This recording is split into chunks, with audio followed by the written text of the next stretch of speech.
of what a real responsum is by a real Torah giant. And as I do it, keep in mind one last thing. He's going to be quoting volumes that don't have indexes. There's like no way to index. They don't have indexes. Again, indices. And this is before computers. So you couldn't just go online and look it up on some library that's you just had to know it all.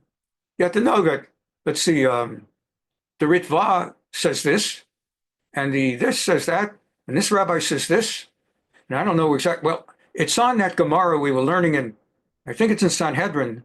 I think it's Folio 107. Let me take a look. Yeah, Folio 107. And let's see if I could find the Ritva, what he had to say on, I think that's what it was. The kind of capacity and breadth of knowledge and scope, it's extraordinary. So enough of that background and intro, and we go off. So it's going to be a little bit lengthy, but I hope you'll find it an interesting experience. And if it gets a little bit boring, I'll do it. That's on me, because when I read it, it's exciting. So it means it's getting lost in the translation. Thank you so much for being here, and let's see what we have.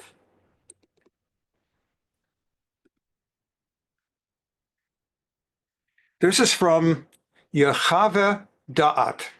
That's the name of the compendium of Responsa. Siman Pei Aleph, chapter 81. L'she'elah, answering the question. This is Rav Ovadia Yosef.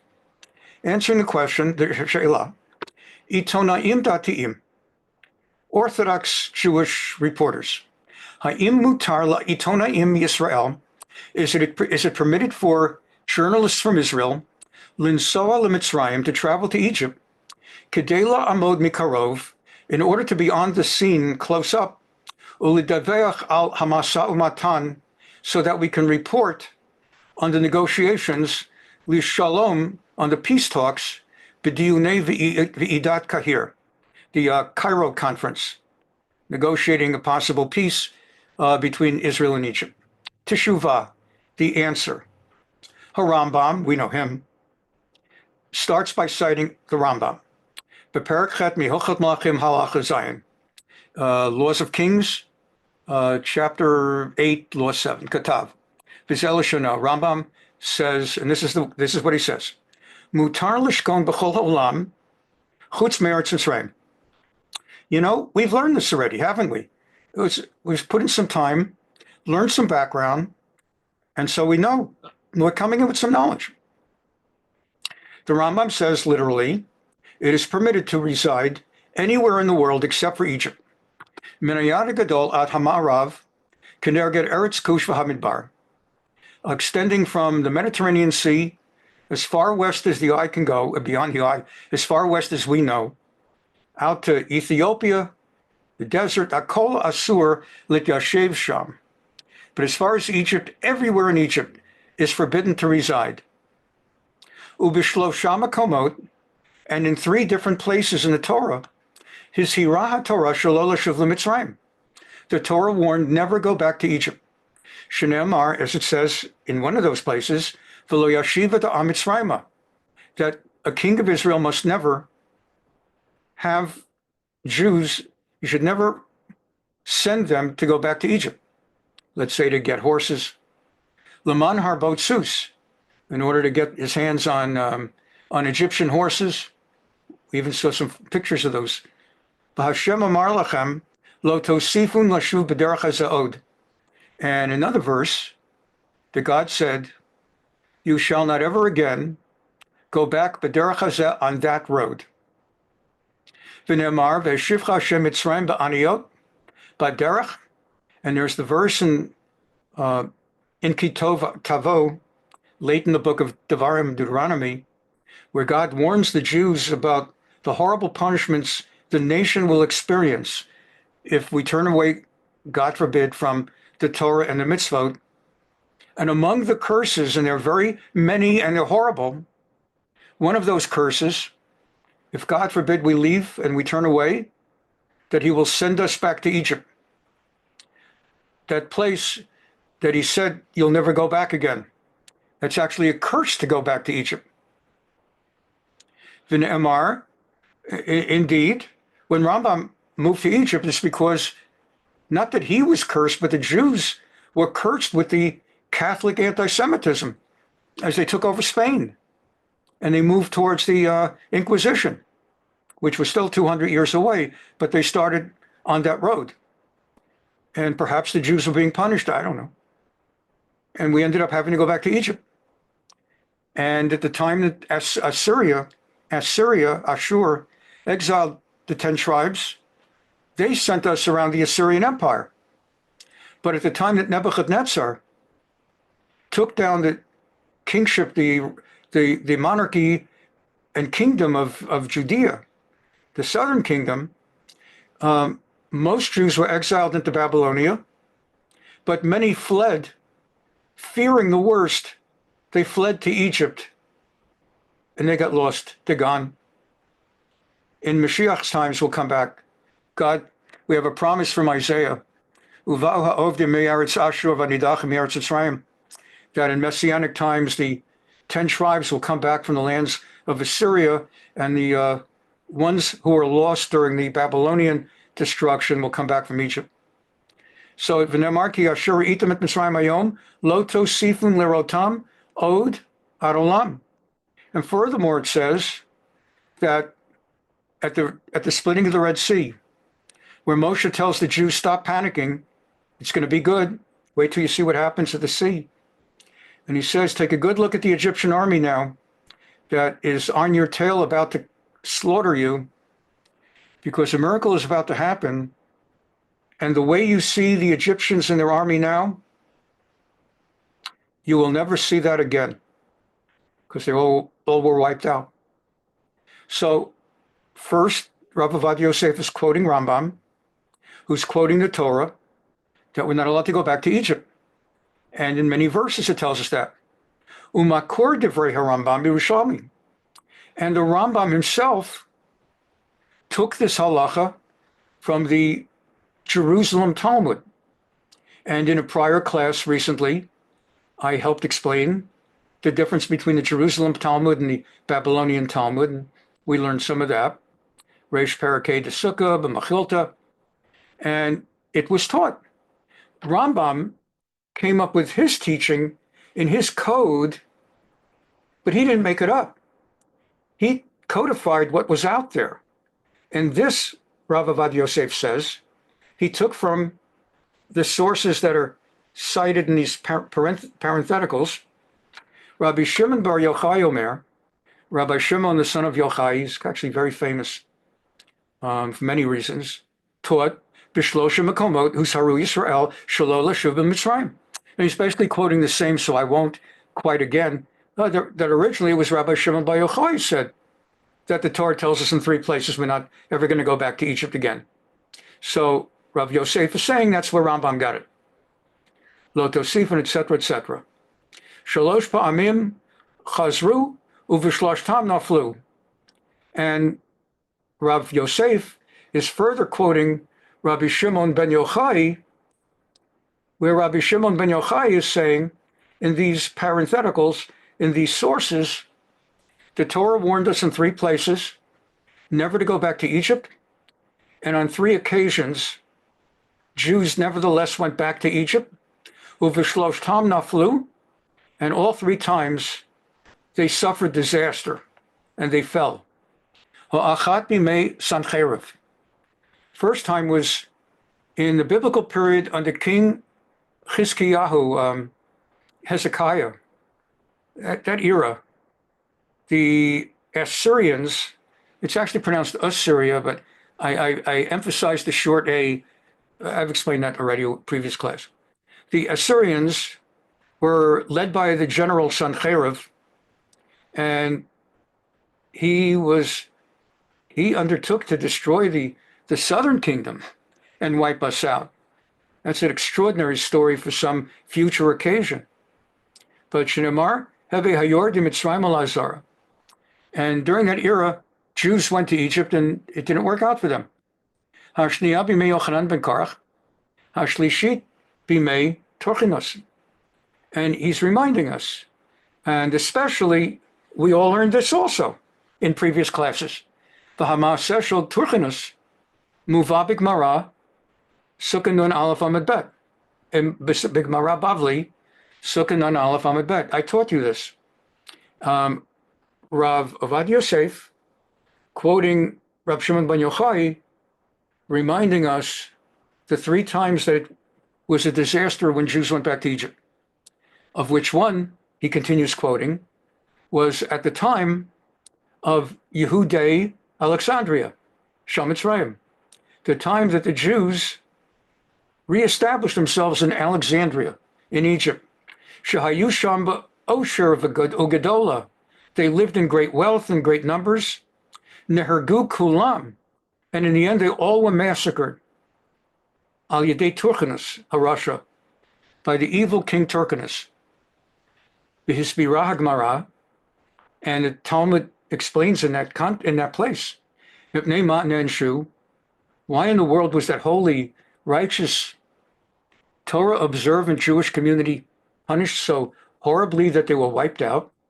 Mishum she'avru ala pasuk she'amar lo tisifun lashuv b'derech haza'od.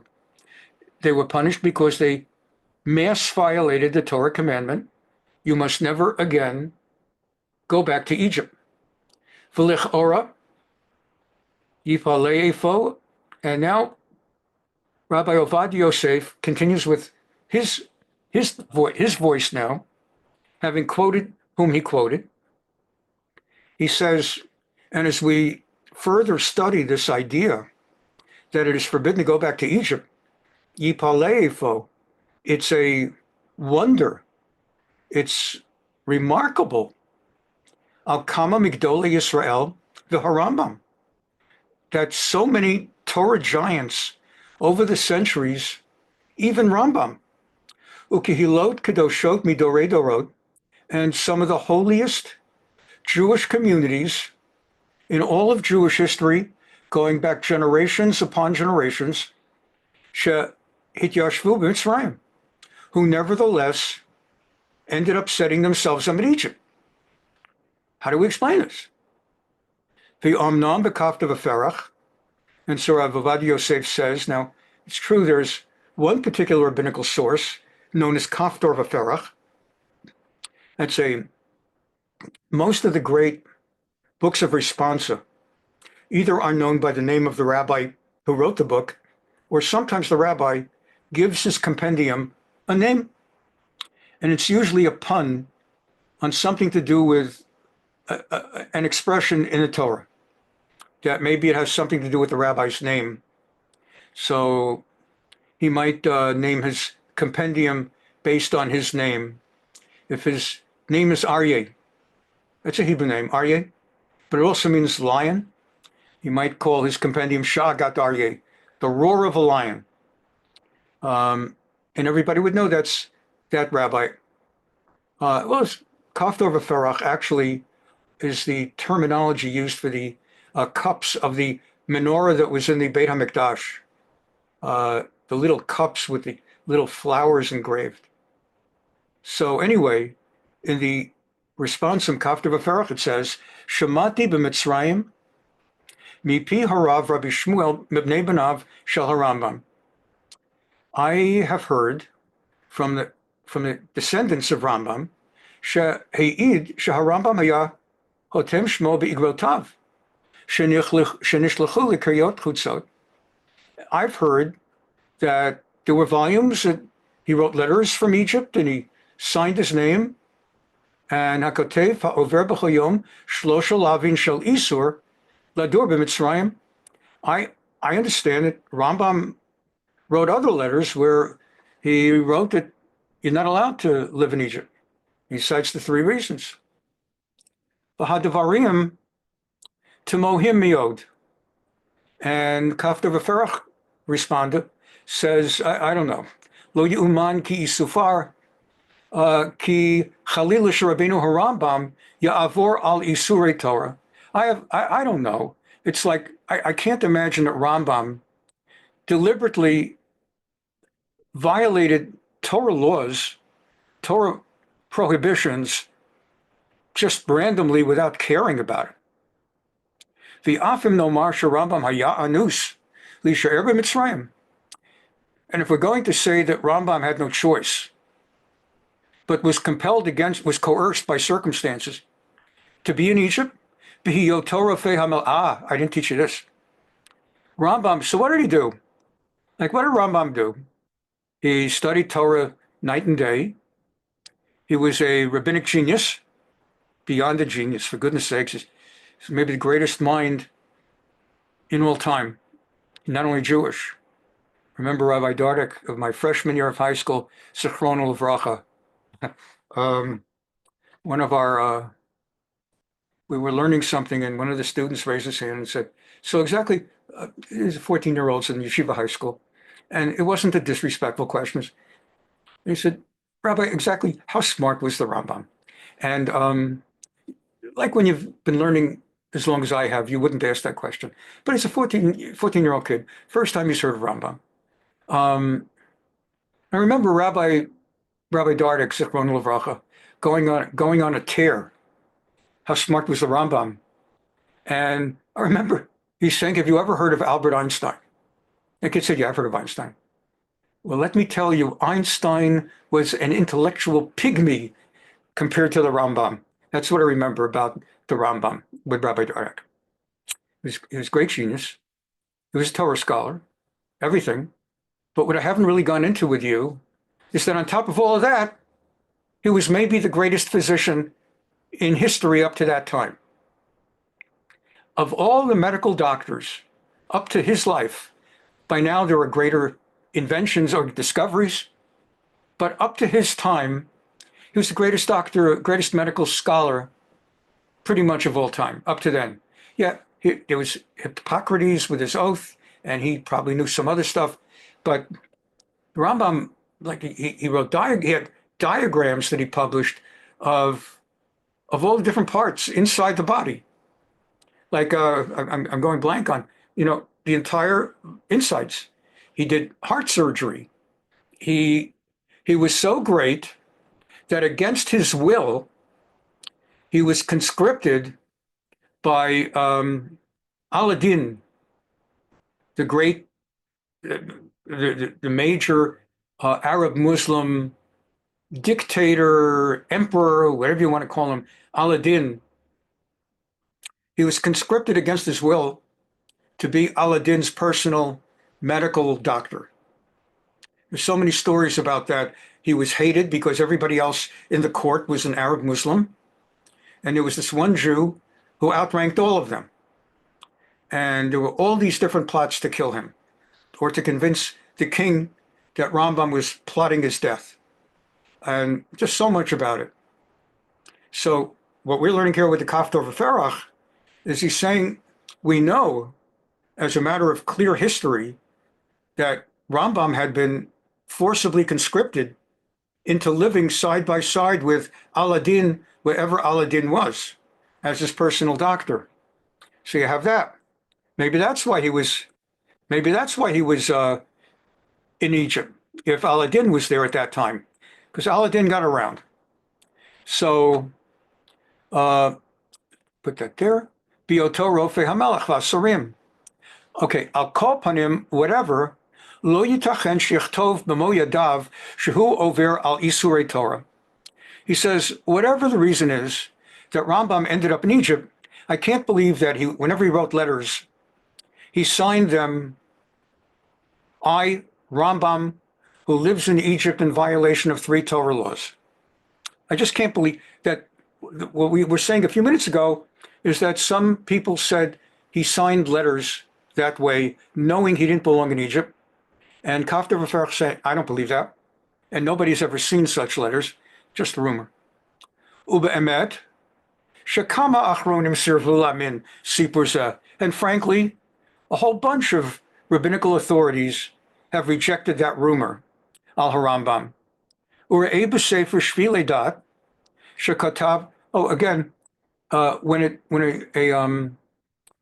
unlike the current way that we write scholarly papers in secular scholarship, where we have footnotes to the sources, the way it's done in halachic literature is instead of a footnote, the source is in a parentheses right where it's cited. And you can understand why, because they've been writing these responsa for hundreds and even over 1,000 years, and they didn't have typewriters or other keyboard ways of just inserting footnotes. So this would be the practical way to write it. So anyway, in the book, in the response of Shvilei Dat Shekatav, V'chama yitchametz levavenu al edut zeh. He said how absolutely outrageous, and it should infuriate our hearts to hear such a testimony that Rambam would have signed letters saying, I, Rambam, who lives in Egypt in violation of 3 Torah laws. Okay, so continuing, I'm going to just go on a little bit from this, but let's see. V'lo matzanu chatima kazot klal v'ikar. We have never found in any volume such a signature. Okay, so and I'm just going. Okay, let's continue another. And then here's another source he's quoting.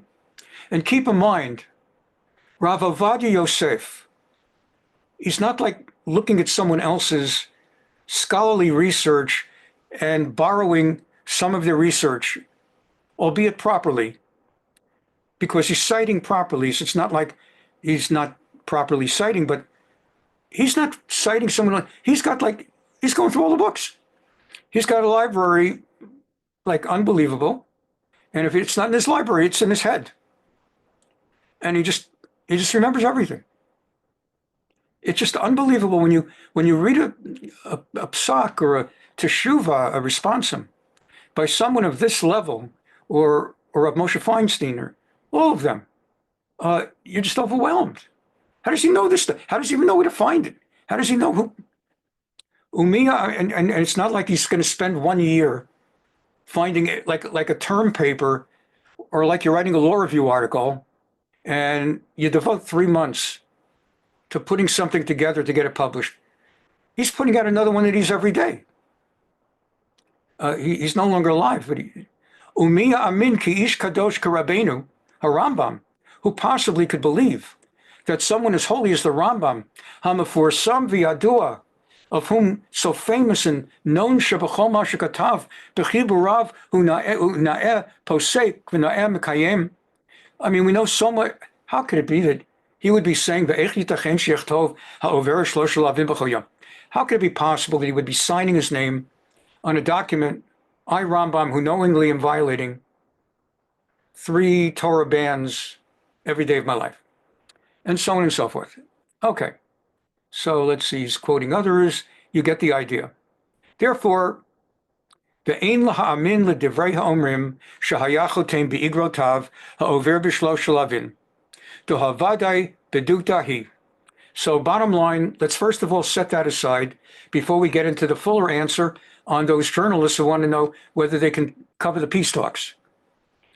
In terms of the law is the law, and Rambam never said nor signed a statement that he knowingly violates 3 laws daily. That's absolute falsehood and a forgery. Beduta, a forgery. Okay. So let's go back to trying to get into this. V'haritva b'chidushav liyoma, the great rabbi known as Ritva, the rabbis very often were known by their initials. When you see those like quotation marks, in Hebrew it's not a quotation mark. In Hebrew it's a contraction. In English we have a single stroke for a contraction, like the word don't, D-O-N, single stroke T. And in Hebrew we have a double stroke. In what in English would look like quotation marks. And that's the way that, let's say, you'll have the name of a rabbi, Rabbi whatever, Ben whatever, like Rambam. So you got Reish Mem Bet, 2 strokes Mem, would be Rab Moshe Ben, 2 strokes Maimon. Rabbi Moses, the son of Maimon, or Maimonides. So back to the Ritva. And Ritva wrote, L'ch'ora yesh litmoa al ma samchu ha'olam b'zman hazeh l'yoshev b'Eretz Mitzrayim. He's back to the question we were learning a page ago. that I, the Ritva, have to say it's quite a question. On what did the great rabbis of the generations rely for them to choose to live in Egypt? Chagon HaRambam, like the Rambam did.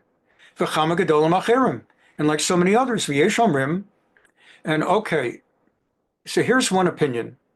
How could it be that so many lived in Egypt? She'otam ayarot kivar nitbalbalu v'nechravu. This is what we learned last Thursday. Do you recall how last Thursday we devoted a great amount of the class for the purpose of learning how under the Assyrian exile and Shalmaneser, King Shalmaneser, he took out the 10 tribes and he dispersed them and scattered them all over the empire. And then he took people from the empire and he brought from all over the empire and he brought them into the land of Israel where the 10 tribes had been. What he did was he went around scattering everybody with everybody to the point that we don't know who's the 10 tribes now. There are some who think maybe the Ethiopian Jews might be the tribe of Dan, and that's it. No one has any thought about any of the other 9 lost tribes, and there's a great debate whether the Ethiopian Jews are or are not one of the tribes. But they're all lost. We don't know who they are. It's not like you would go to Africa, say, well, let's go around the rest of Ethiopia, see who else there is that's Jewish. Or let's go to Kenya or Nigeria, or let's check India, or nobody knows. What he did was, and what started happening is, over the course of time, national identities were lost. Empires were lost. We have no idea who today is a Babylonian. We know Babylonia is Iraq. But if you could go up and down Iraq, nobody there knows who's a Babylonian. Nobody knows who stems from the original Greek Empire. From the Greek Empire, people from Greece were driven into exile. Some went into exile. Some didn't go to exile. Some married people from other countries. People from other countries married them. Whereas when you had the Greek Empire, mostly it was Greeks in the empire marrying Greeks in the empire. The Roman Empire, Romans marrying Romans.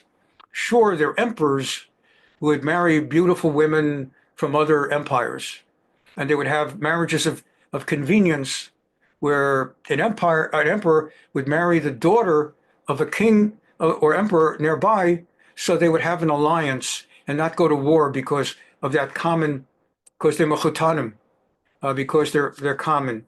Henry VIII originally was married to Catherine of Aragon, so that Ferdinand and Isabella of Spain and England would be at peace and have an alliance where their daughter and their son, and of course that went bad in a different way. So what has happened over time is that all the empires are mixed up. No one knows who's who. The exception are the Jews, and maybe the Chinese, but definitely the Jews, because Jews were not allowed to intermarry. What, you'll tell me today, what about Doug Emhoff and Bernie Sanders and a lot of others? That's now. It's true. It's now. And those people who've intermarried, if Mashiach is not counted 100 years, their lines, their branches will be gone. Like Doug Emhoff. I'm mentioning him because he's famous, not because of politics now. Doug Emhoff left behind no Jews. He married one non-Jewish lady. Then he married Kamala. She's got no Jewish children. Go 100 years from now, you'll find him in an American history book, the first American second man, whatever it's called, second gentleman. But Jewishly, he's gone from Jewish history. He's gone. So what happened is, because the overwhelming majority of Jews engaged only in endogamy, marrying only other Jews, Jews today can trace back to forever. Kohanim and Leviim, where we made it with the Kohen Levi, we had an extra imperative, not only to know they trace back, but exactly which tribe, because there are special, unique rules that apply to the Kohen and Levi. Only the Kohen can offer the sacrifice. Kohen cannot marry a divorcee or a convert. A Levi is the one who washes the Kohen's hands. And the Levi gets a certain kind of tithing And the Kohen gets tithing and Teruma. Because of these things, it not only was an imperative to know who goes back 3,000 years to being a Jew, but who goes back as a Levi or a Kohen. And we've done that. And in the same way, by and large, whoever is around that understands he's or she is a Jew comes from, the majority of cases would be Judea, Yehuda, or Benjamin. The other 10 tribes are gone. And since Yehuda made up 9/10 of the ones that were exiled to Babylonia, odds are 9-1 were all from Yehuda, which also was the progenitor of King David, hence the Mashiach. So that we have. But the other 10 tribes, and all the Greeks, and all the Romans, and all the Babylonians, and the Medeans, they don't know. And nobody would even go around saying, and in Greece, you go to visit Athens, you can find the Forum, the Parthenon, but no one's going to tell you, I go back to King Antiochus. No one's going to say, I go back in Italy to Marcus Aurelius Crassus from Spartacus. They wouldn't even think to say that. So what does this have to do with all of this? That's why I learned it with you last Thursday in preparation for this, so that we understand that one of the primary answers that the Ritva and others found to explain how it's possible that Rambam would have lived in Egypt, on the one hand, maybe he was coerced by circumstances, or maybe Aladdin coerced him by conscripting him to be chief physician to the king. And so he had to go where he had to go, or else. And maybe the very law from the Torah no longer applies because there is no more Egypt. What does that mean? Yesh Omrim, there's an opinion. And an opinion doesn't mean some reform rabbi. An opinion means someone on the level of the Ritva, someone on a top level. There are those who believe she'otam ayarot kivar nitbalbalu v'nechravu, that the cities of Egypt and the inhabitants of that Egypt at the time of the Torah long ago disappeared, that they mixed. Lival Baal is Bilbul, is they got mixed together. V'nechravu, or they got slaughtered, and they're gone. Ve'elu ayarot achirot shenit yashvu liachar mekain, and other cities ultimately got set up in their steads. Like today, you can take a trip to Athens. Geographically, it's the same place, but it's different people. That's the concept.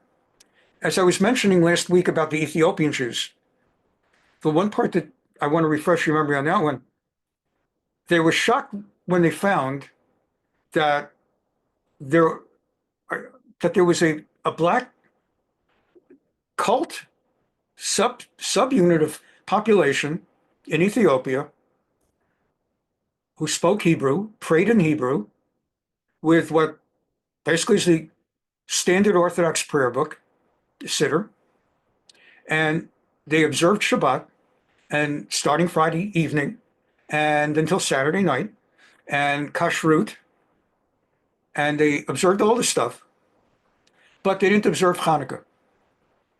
I mentioned it last week. That started getting people to think they may have been kicked out during the time because they're keeping everything. They may have been kicked out by Assyria at the close of the Bible. So they don't keep Hanukkah. You know why? Because Hanukkah is post-biblical. The story of the Maccabees, Matityahu, the Greek, that's after the Bible ended. The last story in the Bible is Megillat Esther. By then, Persia already is in play. But Greece hadn't come in yet for that purpose. And then there was one more thing, and I experienced this firsthand. I had heard about it, I read about it, but when I experienced it, wow. In 1985, my first wife and I, with our 3 children, made Aliyah. And that's a ton of a long story. What we did, how we did, what brought us back. And maybe I'll tell that story another day. Not in a class. I may just set up a 4th thing of stories. But anyway, We made Aliyah in 1985, and our builder, we were 35 families starting a brand new West Bank settlement, what the Arabs call a Jewish community in Samaria, in liberated Samaria.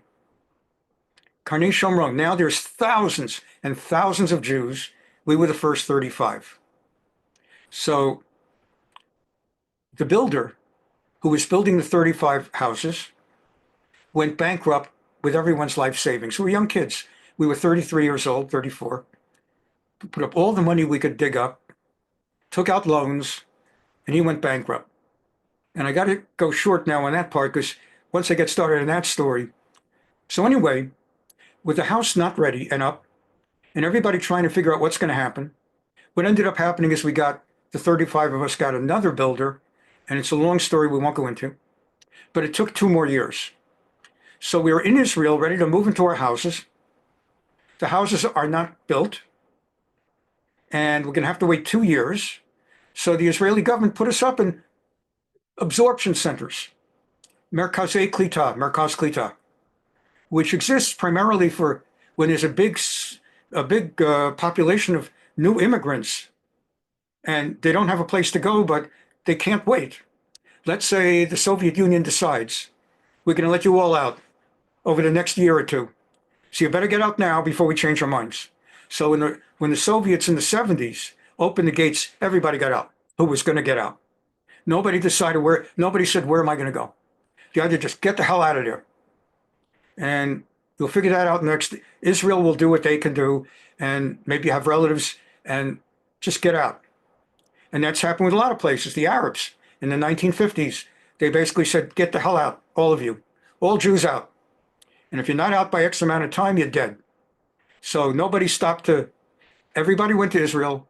Israel did not say, where are we going to put you? And unlike Arab Muslims, where they put those so-called Palestinians, and there's no Palestine, there's no Palestinians, they're just Arabs. But they take them and they deliberately put them into immigrant refugee camps in 1948. And now, 76 years later, their great-grandchildren are in those refugee camps. And they're never getting out of those refugee camps unless Trump gets them out. Trump is the best thing that ever happened to them. They just don't know it. 76 years. They'll never get out of those refugee camps. That's what Arabs do to other Arabs. But what the Jews did was, here, come in. We will immediately create absorption centers to give you a place to live and some food, and we'll help get you out of here in a year. A year or 2, the latest. We're going to get you out. You'll have a job. You'll have a home. And that's what they've been doing for 76 years. So anyway, in 1985, the Ethiopians, Israel went in the middle of the night, and they pulled out the Ethiopians, 25,000 Ethiopians. And they brought them to Israel. Middle of the night. I think it was called Operation Solomon. Most of the names that Israel gives, these operation names for military operation, they're very corny, but that one's a good name, Operation Solomon. So anyway, they brought out the 25,000 Ethiopian Jews, and then they had to figure out where we're going to put them. And what ended up happening is that my wife and I, with our 3 kids, had been dumped. It's another long story we don't have time for. In the Merkaz Klita, the absorption center outside Hadera in Beit Eliezer, and outside of Hadera. Hadera is halfway between Haifa and Tel Aviv. The other 34 families of the 35 of us, creating this new community, were all put in the A1 El Primo absorption center in Ra'anana, which is reserved only for English-speaking Westerners. And it's a whole issue. And that's white privilege. And we were the only one of the 35 families that were not allowed to go there. We got dumped in Beit Eliezer. And that's another story for another time. So we're in Beit Eliezer 1 week. And that week, 1 week after we move in, the Ethiopians arrive. Just so happens the week after the Fishers show up, Israel decides to airlift 25,000 Ethiopians. And it just so happened everybody else living there were Romanians who had been brought up at the time of the fall of Ceausescu and communism, and they were supposed, or maybe it was before, it was the fall of Ceausescu, and they were supposed to leave. They were supposed to leave after a year or two, but they wouldn't leave because they'd come out of a communist country where the government takes care of them. Socialists, they didn't know how to take care of themselves. So Israel decided just let them stay there. But with the Ethiopians there, they threw the Romanians out. Everybody got cleared out except for us because we just arrived. So we wake up the next morning. We weren't fully up on the news.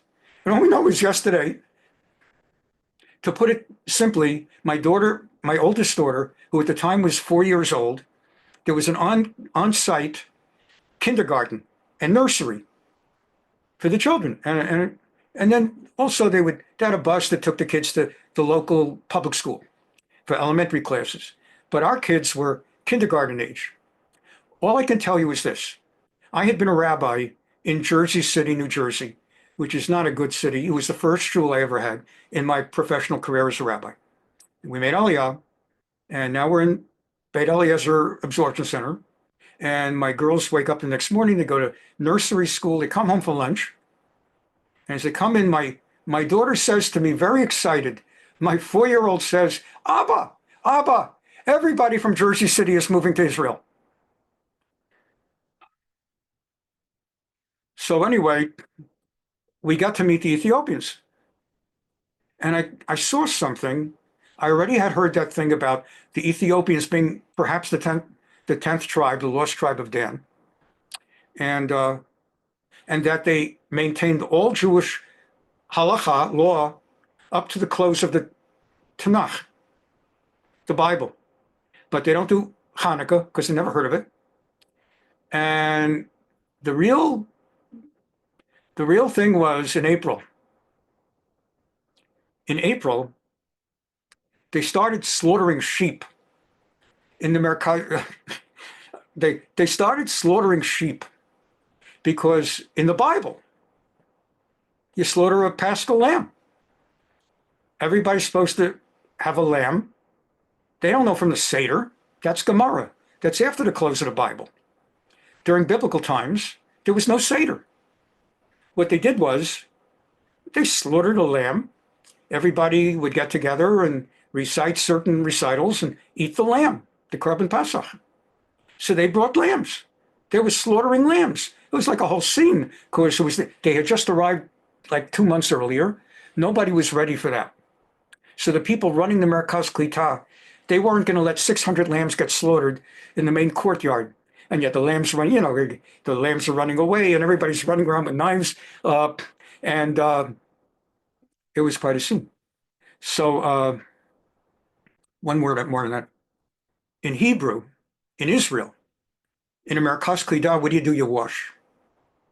You're in a small, humble apartment in an absorption center. They're not going to give you a laundry room in each apartment. They had a big laundry room, like you would have in an apartment house on each floor or every other floor. Big laundry room. And the Hebrew term for laundry room is chadar kivisa. Chadar kivisa. Kivisa is laundry with a samach, the round circle letter. Chadar kivisa, the room for laundry. Turned out the Ethiopians put all of their lambs in that room because they couldn't read Hebrew, but they could speak Hebrew. They had never been educated, or a lot of them had never gone to school to learn reading, but they heard language. And the word for a lamb in Hebrew is kivsa, with a sin, not a samach, but a sin. So they thought, chadar kivsa, what a thing to live in a Jewish country where they have a lamb room. For 1 day a year to slaughter all the lambs, they set up a special room for lamb slaughter. So that was our experience. And we found out the reason they were slaughtering lambs is they weren't aware that the rabbis had ruled no more lamb slaughtering, but instead we do it as Seder, et cetera, et cetera. So with all this information, all the different peoples got mixed up. And the opinion is that it no longer was forbidden or is forbidden today to be in Egypt because that's not Egypt. They could call it Egypt. That's not anymore Egypt then Rome, Italy today is Roman Empire Rome. והנכון יותר שהישראלית יושב בארץ מצרים אינו, אלא בזמן שישראל שרויים על אדמתם. Another opinion the Ritva brings, or maybe this is Rav Yosef, is that maybe the halacha was that you're not allowed to live in Egypt only in an era where the majority of Jews in the world live in Israel. So since everybody basically is in Israel, except for a few outliers, you're not allowed to go to Egypt because of all that history of the slavery, the Pharaoh. But maybe in an era where the majority of Jews live outside of Israel, well, they're already living everywhere else.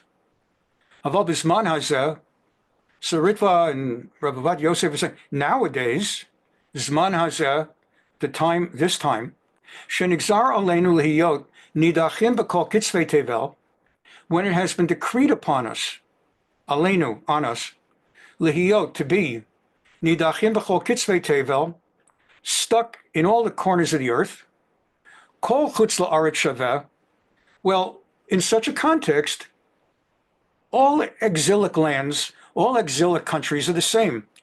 What makes America more holy than Egypt? What makes England or France more holy than Egypt? And so maybe the ban only exists when a person living in Israel deliberately leaves Israel to go to Egypt. So that was the Ritva, I see, Ad Khan. So that's the Ritva, and Rav Yosef says, I don't think so. I don't think that answer. I like the answer that there are different countries nowadays. Interesting, this idea that the majority of Jews in Israel, so then you can't go, but the majority aren't. But Tirut Zeb, but the idea that all countries in the exile are the same, lo yitachen la'omro l'dat Rambam. Certainly that doesn't sound like what Rambam was saying. When Rambam said you're not supposed to be there. Shekadav l'halacha psuka, shemutar l'shkon b'chol olam chutz me'etzram. Because do you remember what Rambam said? Rambam, we quoted him at the beginning tonight, Rambam said that a Jew is allowed to live anywhere in the world other than Egypt. So Rambam is saying, no, it's not that all exilic lands are the same. Egypt still is different and worse. Umivuar sheleda'ato halacha zu noheget gam b'zman hazeh. And it seems from the way Rambam writes it that this law applies even nowadays. Even now that the nations have been all mixed up and conflated and intermarried and who knows who is what, it seems that with Rambam writing it in the 1100s, that it would seem even now, under regular circumstances, you're not allowed to go there. Ulam hatirutz harishon shevi haritva she'ein zo mitzrayim haktuva b'Torah yitachin lomro gam l'dat Rambam. But maybe the idea that today's Egypt is not biblical Egypt, maybe there is something to that. V'chein katav hagaon Rabbi Yaakov Kasatro hamarik azosh b'hanchotav la'evan ha'ezer, and he starts quoting others, where he's quoting this rabbi who says that the city Al-Kara, maybe that's Cairo, but I think that's Kahir, but Al-Kara, he Kahir, yeah, that he writes that Cairo, Nikret al Shem HaMelech Shebina'ah, the city of Cairo is named for the Egyptian king Al-Kahir, who built it, Ve'enai Eretz Mitzrayim Shebemikra. And that Cairo, built by that king, is not the Alexandrias and Pitom and Ramses of the Bible. Ela Malchut Achereti. Rather, it is a completely different people, a completely different empire. V'lachen kama gedolei olam shebanu ba'ir al-Kara v'lo chashashu l'shlosh lavina amura b'Torah b'isur loshu b'Mitzrayim. And that would explain why so many great Torah scholars over the centuries moved to live in a place like modern-day Cairo, what we call Cairo, because that is a city and a place that is not intended to be included in the biblical ban. V'lachen beget kotvin al kahara hasmucha lepostat Mitzrayim. And therefore, he says, like when someone, God forbid, gets divorced within the Egyptian Jewish community, and they write out the get, they write the get. A get says the city. In the get, it says the city where the get has been written.